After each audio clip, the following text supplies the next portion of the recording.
Shine परिवार के आप सभी कस्टमर, सभी एसोसिएट, आप सभी को Rashid Naseem, chairman shine group का प्यार भरा नमस्कार। ये जो बातचीत का अंश आप सभी लोगों के बीच में डाला गया है, इसके साथ ही साथ एक चैट आप लोगों के बीच डाली गई है। आप सभी खुद अब ये फैसला कर सकते हैं कि अगर कंपनी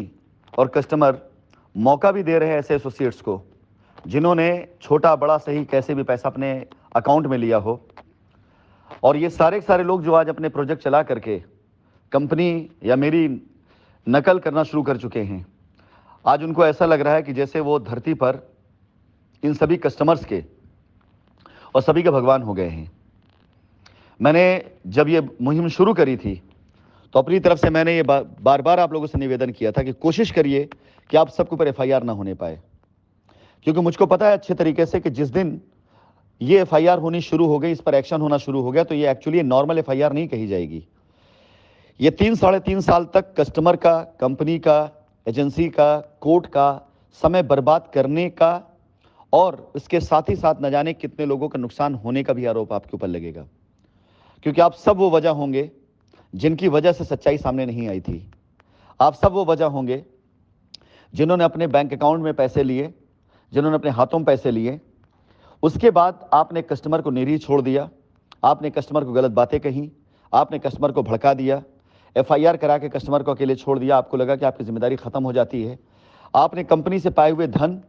कस्टमर से पाए हुए धन, गबन किए हुए जितने भी धन आपके पास मौजूद थे, उन सभी से आप सभी लोगों ने अपने अपने कारोबार शुरू कर लिया और आपको लगा कि अब पिंड आपका छूट गया।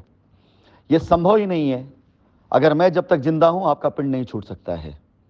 और अगर मैं जिंदा हूं तो ये मान के चलिएगा कि मेरी कथनी आप भूले ना हो कि दुनिया में लाख कोई आकर आपसे कुछ भी कह दे कि मैं भाग गया, कंपनी बंद हो गई, मैं ख़त्म हो गया, यकीन मत करिए कि जब तक मैं अपने मुंह से ना कह दूं आपको, जब तक मैं सबूत ना दूं।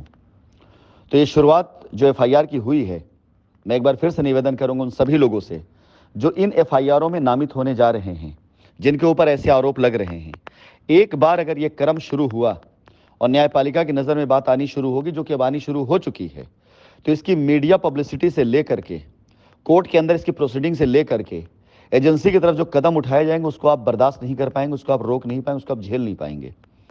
ये मेरी लड़ाई नहीं होगी। ये 3 साल तक पब्लिक का, मीडिया का, शासन प्रशासन का, एजेंसी का, न्यायपालिका का समय बर्बाद करने के खिलाफ कार्रवाई होगी। आज पहली बार मैं किसी का नाम लेकर के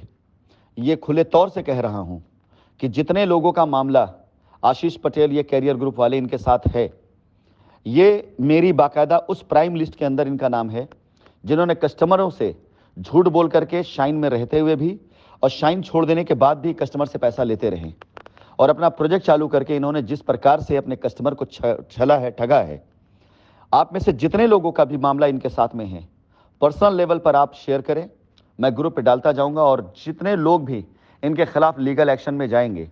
उन सभी लोगों के लिए बाकायदा एक मैं टॉप क्लास का लॉयर दे करके, उसकी पूरी फीस दे करके, आप लोगों से की गई बदतमीजी, आप लोगों से किए गए छल, आप लोगों से किए गए कपट का मैं पूरा का पूरा बदला लेकर के दिखाऊंगा। ये मुझे सौगंध इस बात की।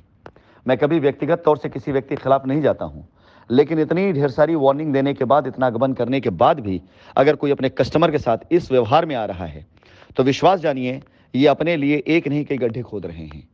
ये मीडिया के टारगेट पर आने जा रहे हैं, ये एजेंसी के टारगेट पर आने जा रहे हैं, ये कानून के टारगेट पर आने जा रहे हैं, ये ऐसे बहुत ढेर सारे ब्लैकमेलर्स के टारगेट आने जा रहे हैं, जिनको जैसे ही पता चलेगा कि इनके जैसे व्यक्ति के ऊपर एफआईआर हुई है, जो आज रंगदारी से घूम रहे हैं, तो वहां फिर इनके साथ वो लोग क्या व्यवहार करेंगे, इनको इसका अंदाजा नहीं है।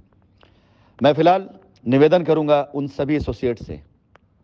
जो ऐसी दिक्कतों में नहीं आना चाहते, कृपया करके आप सभी लोगों से निवेदन है, या तो कस्टमर का साथ दीजिए, कंपनी के साथ खड़े हुए ताकि ऐसे एक्शन से बचिए। पहले दिन मेरा नज़रिया ऐसा नहीं था। इस लड़के ने भी मेरे चरण छुए हैं, इसने मुझसे आशीर्वाद लिया, इसने भी मेरे साथ सेल्फी की है। तो मेरा नज़रिया कभी भी ऐसा नहीं रहा कि मैं किसी ऐसे व्यक्ति के खिलाफ जाऊं जिसने कभी मेरे चरण छुए हों, जिसने कभी मेरे से सेल्फी ली हो। मेरा स्तर नहीं है कि मैं उनके खिलाफ कोई मुहिम चालू करूं, लेकिन कस्टमर के लिए मैं कुछ भी कर सकता हूं।